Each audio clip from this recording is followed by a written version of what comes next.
You're listening to the Get Peeled podcast, a space for life enthusiasts to get inspired, learn through others about fitness, business, relationships, and life itself. I'm your host, Hannah Eden, a fitness entrepreneur that has an obsession with sweating and a burning desire to share and inspire others with the lessons that I have learned through fitness. Welcome back to the Get Peeled podcast. I'm Hannah Eden, your host. And I'm Paulo Barreto, your co-host. And today we're going to take on part... Good. Sorry, I thought that overspoke. Let's do it again. So you say, I say, and then I follow up with today is this, and then you go. All right, so I'm going to say the definition. Yeah. Here we go. I'm just going to say it's part 3 of a 5-part series podcast. Blah, blah, blah. You know, today we're going to talk. Go.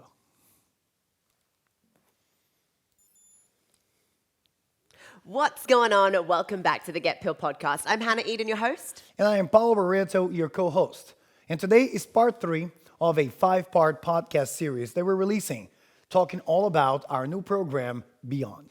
That's right. So this is week 3, and the theme for this week that we talk about throughout the whole program as far as the workouts go this week, and here on the podcast, is about Mollitiam, which is the Latin translation for resilience. That's right. Mm-hmm. And the actual definition of resilience is, if you Google it, the capacity to overcome difficulties.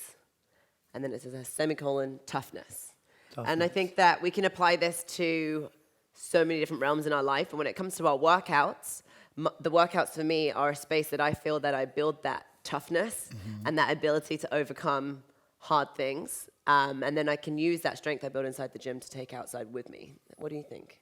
I agree. It's a word that's commonly tossed around nowadays. Information is so easily acquired nowadays. We have social media, we have Instagram, YouTube, and we can essentially spend an entire day, if you want to, listening to people talking about positivity or resilience or how to do crazy things. David Gogg is one of them, and there's incredible people out there. The problem is it's very easy to hear people talk all about it. And it makes us feel good, and you have that rush of dopamine through our bodies, and we're like, yeah, man, I can tackle the whole day. But we then turn around, and it's even easier to not do shit about that. So how can we send a message in a sense that we nudge you throughout this program, through every single workout, on how to take action? And I think that this is the biggest divider, I think. It's easy to hear about it, but just like we hear many of those incredible guys talk about, Ross Edgley, David Goggins, you don't learn how to do a push-up by only reading about it. You got to fucking do it. You don't learn about becoming a more resilient person by listening about it or reading about it. What can you do to actually become one? Yeah, and I don't know if you remember this, but when we went to Iceland, the book that I read is called Resilience. And it's by Tim S. Grover, which is, if anyone doesn't know who he is, you should. Relentless. Sorry, there we go. Actually, let me stop that, because that sounds really silly. That's okay. What was the time? 4:09? We'll find it. I'll find it on the scroll. Okay. So I'll You start can say last time in Iceland. So I don't know if you remember this, but the book that I was listening to as an audiobook when I went and did my little quick thing around Iceland. My quick bike ride. A real quick bike ride. The book I was listening to was called Relentless. And it was by Tim S. Grover, who is a very cool dude. And he is actually world-renowned as being one of the most influential coaches in the game, specifying in basketball. He was Michael Jordan's coach, Kobe Bryant's coach, and a lot of other heroes and legends that we look up to. But, you know, what I learned and took away from that book really reminds me of this whole idea of resilience, which is resilience is a mindset. It is not a tangible thing. You can't feel it. You can't touch it. You just have to be it. And it's something that you do through your mind. And that's what the book is all about. It's like, you know, you don't need to be the best player in the world, because the best player in the world by pure talent isn't enough. There's so many other things that you need. And so resilience is something that if you have it, it's a weapon. It's a weapon, because you can not only overcome and have this bandwidth to deal with a lot of shit inside of the gym physically, like having a strong body that is resilient to the outside world. I think about that as far as going on these crazy hikes that we do for 20 plus miles and our feet are taking a beating, and being able to like wake up the next day and not really have any pain. There's not a lot of people that can do that. That is building a more resilient body to handle whatever life throws its way. Being able to have a fitness IQ, having a stronger mind, stronger bones, stronger everything. But then when it comes to mindset, I think that that's something that it all begins with, and we can all start there.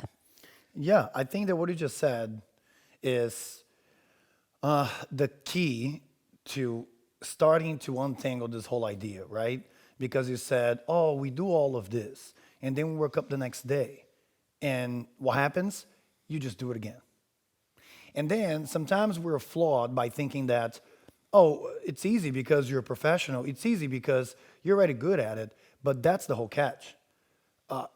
We wake up and we do it again, regardless of the circumstances, period. And that is for anything. That is for workouts, that is for your fitness, that is for your life, that is for whatever it is that you have to do. I think that another word, another term that goes hand in hand with resilience is the definition of self-discipline, is the ability to wake up and do something, whatever that is, even or especially when you don't want to do it. So sometimes we look at these guys that we look up to, Jordan, LeBron, Kobe, and we're like, oh, but it's easy for them because they got it. No. It becomes easier for our eyes because these guys woke up every fucking day with a sore back, with a sore knee, and they put in the fucking work, period. So David Gogg is the one that says he relates to suffering. And there's an entire world on the other side of suffering. The problem is our minds are designed, the architecture is made to protect us. So there's two sides of us all the single time, every day. There's the one part of you that is saying, let's fucking go. And then there's the part of you that says, no, man, but it's more comfortable if you stay here. You know what I mean? Yeah. And I cannot stop thinking about Iceland when it comes to this. And I think that, again, it's all to do with mindset, because I'm the same person right now that I was. The body remains the same. The mind is different. Yeah. But I had to train for so long, for like almost a year, to get myself mentally ready to take on that crazy journey. You know, and if anyone isn't listening, I biked and ran around the entire country of Iceland in 9 days. Yeah. Real quick. That's 826.6 or 8.6? You better watch that mouth. 8.6. 8.6. 2 miles. I got to do it. Anyway, but the whole point of me bringing this up is because it's like I had these doors in my brain, and if I opened up the wrong one, I'd allow this substance to come flushing in that was self-doubt, and that was like pain and like this negative, dark, really low mindset. And then there was this like muscle that had built up over training and training and training just through doing hard things every single day. And it wasn't like and by the way, everyone thinks that this was an easy feat. Like, I'm not a cyclist and I'm not a runner. Like, I am a person that loves to move heavy shit in these weird ways. I love kettlebell training. That's my specialty. So to step over into a different modality is not easy. I sucked at running when I began. I remember my first training session on a bike. I cried when I got off because I couldn't do it for like 4 minutes. And now we're doing hundreds of miles a day, right? Like but it didn't start there. So that was the story. It's like, I've been there, I've done it, and I know that this is tried and true because I'm not naturally gifted in any of these ways. It's just through hard work and layering and just consistently showing up and building, and progressive overload when it comes to training, and progressive overload when it came to my mind as well. Like, yep. And I had sores on the inside of my legs. I had blisters on my feet. I had fucking a stress fracture in my foot. Like, the last thing I wanted to do was move. I was so sore, it was beyond belief. I think I actually got to this level of pain or discomfort, whatever. I was pushing myself way too hard than you should, but to finish the project at hand, I think I got to this place I couldn't get up any further. And then the only thing that tried me and tested me was my fucking mind. That's it. And then my mind was controlling my body. You know, like, oh, if I feel pain, then I would start to deteriorate on performance. Mm-hmm. If I felt the pain but shut it out and stopped paying attention to that space in my body and brought my mind to somewhere positive, called my parents, called my family, and had these really incredible memory talking conversations about shit that's happened over the years, and like these transformative moments of being able to look around and look at this beauty, and then all of a sudden you're distracted, and before you know it, you've already done what you thought you couldn't do. And it's like the power of the mind, and this is all resilience for me. It's like mental fortitude will get you through some of the hardest things that you'll ever have to do, physically and not physically, in every other aspect too. Yeah. In this program, I think that we exhaust that entire idea of self-discipline, right? And one of the teachings of one of the great Stoics that we follow, that we read about, is Seneca. And then Seneca says we have to be rigorous to our bodies, so our bodies will never become disobedient to the mind. And that's the whole idea of doing hard things every single day. That's a secret. And for the first time in my entire life, I'm 36 today, I feel like I am only now starting to understand that and really trying to tap into that, really trying to avoid every negotiation that your mind tries to put up with you, right? Because it's almost, there's two layers to our mindset. There's the one layer that says, fuck, it's time to get up because I said I was going to get up at 5:30. And then there's the other layer that says, dude, but it's warm and it's good here. And you're already tired and you already did so much this week. And so you have to understand that that battle will happen regardless. However, the more you win that battle, the more you do the hard shit every single day to create self-discipline, the more that conversation will become a 1 second or a millisecond kind of thing. Instead of you allowing that conversation to develop, and then you start weighing the reason, should I go? Should I stay? Should I get up? Should I not? Should I do this? Should I not? Is, oh, but wait, it's too warm and it's over. You're up and you got to do what you said to yourself that you're going to do. And that's the beauty about it. It's called self-discipline for a reason. You don't have to do it for anyone else. It doesn't matter what anyone else is doing. What matters is what you told yourself that you're going to do. And if you're able to break that promise once and twice, that means that you're not being true to yourself. So I think to me, self-discipline is at the core of everything. If you do what you said you're going to do, I think that's step number one to become a resilient motherfucker. Yeah, and self-discipline outweighs motivation.